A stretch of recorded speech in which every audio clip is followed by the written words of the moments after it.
नमस्कार दोस्तों, मैं हर्षित सिंह, फार्मासिस्ट और ड्रग कंसल्टेंट, आप सभी का बहुत बहुत स्वागत करता हूं शिवनीता टीवी के इस वीडियो में।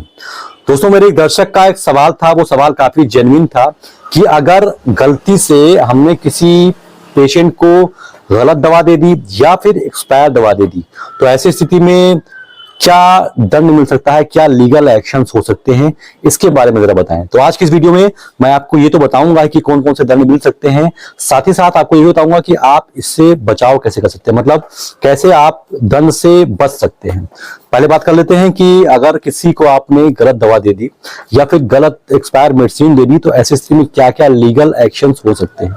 सबसे पहली चीज, Indian drug and cosmetic act 1940 के तहत अगर किसी फार्मासिस्ट ने किसी को गलत दवा दे दी है तो उसको 2 साल की जेल और कुछ आर्थिक दंड मिल सकते हैं। 2 साल की जेल या कुछ पैसे जैसे 5-10 हजार रुपए, 20 हजार रुपए का सजा हो सकता है, या फिर हो सकता है कि सिचुएशन को देखते हुए आपको दोनों हो जाए, 2 साल की जेल भी हो जाए और आर्थिक दंड भी मिल जाए। तो ये होती है सजा अगर किसी ने किसी पेशेंट को गलत दवा या फिर एक्सपायर दवा दे दी है तो। लेकिन आपको टेंशन लेने की आवश्यकता नहीं है। इसका बचाव क्या है, हम इससे कैसे बच सकते हैं, इसको भी समझ लेते हैं।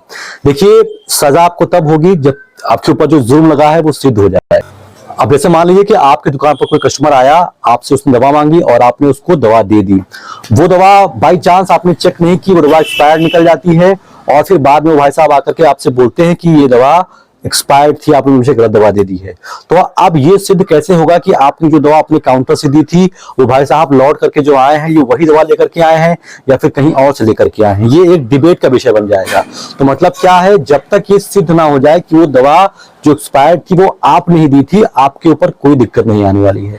अब क्या है कि अगर उस आपने जो दवा दी थी, अगर आपने बकायदा बिल बना कर दिया है और बिल में ये भी मेंशन है कि जो पता एक्सपायर था वही बैच नंबर है, वही एक्सपायरी डेट है, वही एमआरपी है, तो आपकी दिक्कत है। अगर आपने कोई बिल बनाकर नहीं दिया था तो आपको कोई समस्या होने वाली नहीं है। मतलब क्या है कि जब तक आप वो भाई साहब क्लियरली सिद्ध ना कर पाए कि ये दवा आपके यहां से ली गई है, आपको कोई दिक्कत नहीं होनी। गड़बड़ी कोई किसी को बोल दे कि भैया आपने मुझे गलत दवा दी थी, आपने मुझे सही दवा नहीं दी थी, आपने मुझे सही दवा दी थी, तो इससे कोई चीज नहीं बिगड़ने वाला है आपका। मतलब कि जब तक ये सिद्ध ना कर पाए। दूसरी चीज क्या होता है कि दुकानों पे कैमरे लगे होते हैं, हो सकता है कि वो आपसे बोले कि आपके कैमरे में रिकॉर्ड होगा, तो जो कैमरे दुकान पे आपके लगे होते हैं उसका रिमोट कंट्रोल आपके हाथ में ही होता है भाई साहब।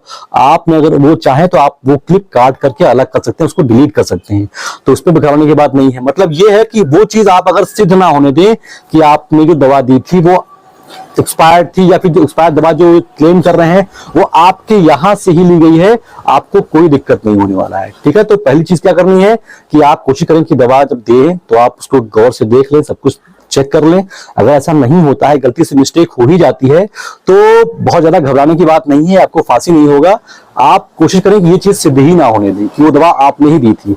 अमूमन आप बिल देते नहीं है, आप फंसेंगे नहीं, बस कोशिश करें कि वो चीज सिद्ध ना होने पाए। तो आशा करता हूं कि मैं जो आपको इनडायरेक्टली समझाना चाहता हूं वो आप तक डायरेक्टली पहुंच गई हो बात। फिलहाल इस वीडियो में तो बस इतना ही। एक चीज आपको और बतानी है कि अगर आप सब क्रिकेट के फैन हैं, क्रिकेट को देखना पसंद करते हैं, तो मेरा एक और चैनल है जिसका नाम है शिवनीता क्रिकेट, जिसका लिंक मैंने डिस्क्रिप्शन में दे रखा है। आप उस चैनल पर भी जाएं और वहां पर भी आपको क्रिकेट के बारे में अच्छी अच्छी वीडियोस मिलेंगी। वो चैनल भी आपको काफी ज्यादा पसंद आएगा, ऐसा मुझे विश्वास है।